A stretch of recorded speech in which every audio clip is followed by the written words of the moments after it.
Essa docking station tem funcionalidades que eu nunca vi em nenhuma outra. Tem muita coisa legal aqui. Tantas que eu não consegui nem decidir qual que eu vou citar aqui na introdução. Eu tentei contar na mão, mas eu perdi a conta, então senta aí que eu vou te mostrar esse novo dispositivo interessantíssimo da B-Link. Essa dock aqui chegou meio de surpresa, e de início eu fiquei um pouco pensativo e demorei bastante para dar uma olhada nela, mas hoje eu posso te dizer com certeza que essa docking station é bem disruptiva. Essa aqui é a X-Mate Pro da B-Link, uma docking station em um formato um tanto quanto diferente e curioso.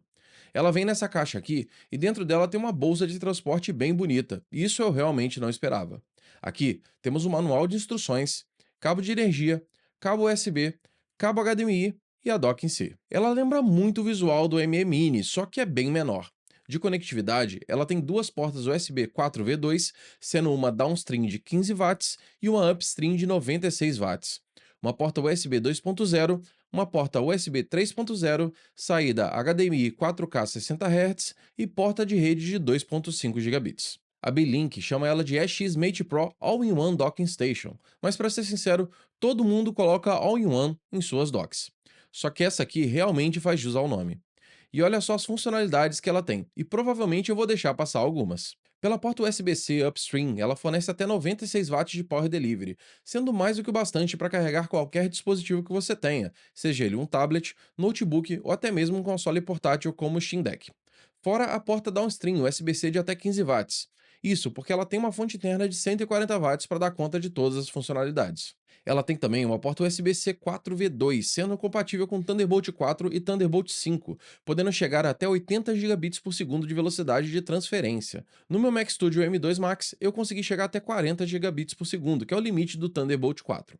Mas no Solaris One, que já tem Thunderbolt 5, ela conseguiu linkar os 80 GB por segundo. E isso é um grande benefício, já que daria para plugar uma dock de eGPU diretamente no barramento downstream e ainda assim aproveitar todo o desempenho e velocidade do barramento. Apesar de ter apenas uma saída HDMI, ela tem suporte a Dual Display Output, sendo um via HDMI e outro via USB-C DP. Tem uma funcionalidade bem interessante que eu acho que pode ser bastante explorada até mesmo aqui no canal no futuro. A dock vem com um Quad Mic Array. Isso quer dizer que tem 4 microfones para captar a voz diretamente pela dock, e aparentemente ela cancela o barulho de fundo e entrega uma qualidade muito boa. Os próximos segundos, inclusive, eu vou gravar com esse microfone para vocês julgarem por si só. E ela também tem uma caixa de som integrado, e o som tem até uma qualidade bem satisfatória. E pode alternar também entre o modo Bluetooth ou PC, ou seja, dá para conectar no celular caso você queira. No final do vídeo eu conto para vocês as ideias que eu tive com essas funcionalidades. Até aqui, tudo muito bacana.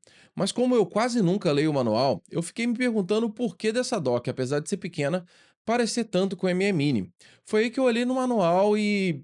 Tutorial de instalação de SSDs? Pera, isso aqui é muito mais do que uma dock. Ele é um DAS ou um Direct Attached Storage.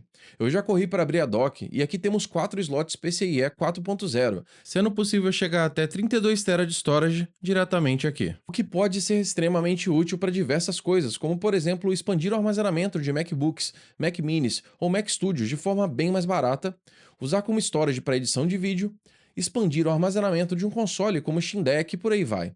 Só que tem um pequeno probleminha com relação a isso aqui. Apesar dos meus SSDs serem NVMe e suportarem até PCIe 3.0x4, dentro dessa docking station, cada unidade está operando efetivamente em PCIe 3.0x1, chegando no máximo de PCIe 4.0x1.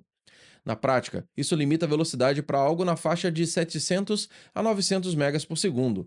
Então o gargalo aqui não é o SSD em si, e sim a forma como a dock distribui a conexão PCIe para cada slot. O sinal é PCIe 4.0x4 no total, e cada slot ocupa uma linha de PCIe.